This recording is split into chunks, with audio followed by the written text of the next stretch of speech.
Good morning students. आज हम पढ़ेंगे lesson number 4 working of the United nation, यानी कि यूनाइटेड नेशन ने किस तरीके से वर्क किया। In this chapter we will read about the main organs of the United Nation, agencies of the United Nation, achievements of the United Nation and India and United Nation. Right, as we all know, the main objective of the United Nations is to maintain international peace and security. Right, the United Nations strives to achieve aims these with the help of its six main organs. यानी कि as we know कि जो United Nation की जो formation हुई थी वो basically maintain international peace and the security. अब इसके क्या है, 6 मेन ऑर्गन्स हैं जिसके बारे में हम पढ़ेंगे। Several specialized agencies. In this chapter, we will study about them in details. Now, one are main organs of the United Nations. The following are the main organs of the United Nations. First, General Assembly. Second, Security Council. Third, Economic and Social Council. Trusteeship Council, International Court of Justice, and UN Secretariat. Now, we will read about the General Assembly. This is the first organ. General Assembly is the main organ of the United Nations to discuss the make and policies on issues such as peace, security and admission of the new members. जो General Assembly थी, it is known as the main organ of the United Nations, and it works like that to discuss and make policies. यानी कि कोई भी issue हो रहा है उसके ऊपर policies बनाएगी, discuss करेगी, and peace, security and admission of the new members. All members country of the United Nations have their representative in the General Assembly. Each members country possesses one vote in the assembly. यानी कि हर एक देश को एक vote देनी बहुत ज़रूरी है. The General Assembly holds in meeting once a year. और जनरल असेंबली जो होती है वो वंस अ ईयर एक मीटिंग ऑर्गेनाइज करती है एट इट्स हेडक्वार्टर, और इसका जो हेडक्वार्टर है वो है न्यूयॉर्क सिटी में. Now Secretariat Council, Security Council, sorry. The Security Council is mainly responsible for maintaining peace and security in the world. As you know by the name security, इसका मतलब है कि सिक्योरिटी बनाए रखना देश के अंदर और शांति बनाए रखना. It has 15 members state, यानी कि इसके अंदर कितने 50 मेंबर्स स्टेट्स होते हैं, 5 परमानेंट होते हैं और 10 नॉन परमानेंट मेंबर्स होते हैं.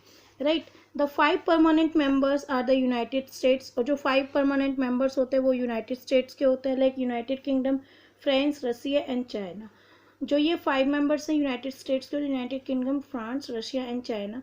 The non permanent members of the council are elected by the General Assembly. 15 members होते हैं, 5 स्टेट्स के होते हैं, और जो 10 होते हैं वो जनरल असेंबली के द्वारा काउंसिल किए हुए होते हैं for a period of 2 years, और these 10 members are only for the 2 years. Now economy and social council. The economy and social council is responsible for the coordinating and reviewing the activity of the special agency of the United nation.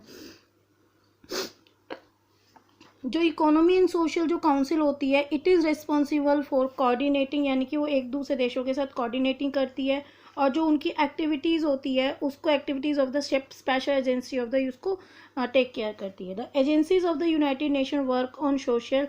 और जो economy and social की जो agencies होती हैं United Nation की, these are work on the social, economic and environmental issues. Right, they work on these issues such as protection of human rights and improving the living condition of the poor and needy peoples. Right, now trusteeship council. Trusteeship council क्या होता है? The trusteeship council was established to supervise the governance of trust territories. Right, जैसे जो trust territories होती हैं उसके लिए ये काउंसिल स्टैब्लिश की गई है, and it will supervise the trusted territories. The trust territories were the territories that are placed under the administrative authority of the United Nations. यानी कि इसमें आपको एक्सप्लेन किया गया है जो ट्रस्टीशिप काउंसिल होती है ये वो होती है that were placed under the administrative authority of the United Nations. The Trusteeship Council suspended its operation in 1994 as well as its trust territories had attained self-government or independence by the then.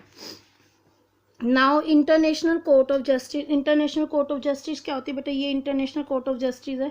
It is very important.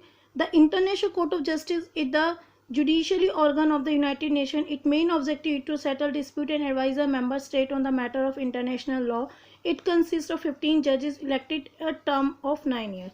देखिए international court of justice क्या होता है, जब हम कोई भी देशों के बीच में कोई भी लड़ाई झगड़ा हो रहा होता है, वो सुप्रीम कोर्ट और हाई कोर्ट यदि उसको डिस्प्यूट को रिजॉल्व नहीं कर सकती तो we have to approach the International Court, right. International laws and it consist, और ये 15 जजेस को इलेक्ट करती है, और ये this is for the 9 years. Now secretariat, the secretariat is responsible for the carrying out the day to day work of the United Nation as required by its other organs. Secretariat जो होती है, it is responsible for carrying the day to day work, जो day to day activity होती है उसकी take care करती है। The chief administrative officer of the organisation is known as the Secretary general, यानी कि जो चीफ एडमिनिस्ट्रेटिव जो ऑफिसर होता है ऑर्गेनाइजेशन का, it is known as the Secretary General. Now अभी हम इतना ही पढ़ेंगे, नेक्स्ट मैं नेक्स्ट वीडियो में पढ़ाऊंगी। Okay, thank you for all.